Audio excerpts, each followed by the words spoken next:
አባታችን ሆይ በሰማያት የምትኖር፣ ስምህ ይቀደስ፣ መንግሥትህ ትምጣ፣ ፈቃድህ በሰማይ እንደሆነች እንዲሁም በምድር ትሁን።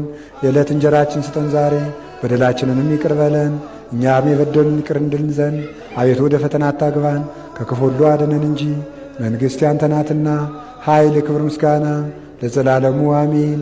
እመቤታችን ቅድስት ድንግል ማርያም ሆይ በመልአኩ በቅዱስ ገብርኤል ሰላምታ ሰላም እንልሻለን። በሐሳብሽ ድንግል ነሽ፣ በሥጋሽም ድንግል ነሽ። የአሸናፊ እግዚአብሔር እናት ሆይ ሰላምታ ላንቺ ይገባሻል። ከሴቶች ሁሉ ተለይተሽ አንቺ የተባረክሽ ነሽ፣ የማኅፀንሽ ፍሬ ቡሩክ ነው። ጸጋን የተመላሽ ቅድስት ሆይ ደስ ይበልሽ፣ ልዑል እግዚአብሔር ከአንቺ ጋር ነውና ከተወደደው ልጅሽ ከጌታችን ከመድኃኒታችን ከኢየሱስ ክርስቶስ ዘንድ ይቅርታና ምሕረትን ለምኝልን ኃጢአታችንን ያስተሰርይልን ዘንድ ለዘላለም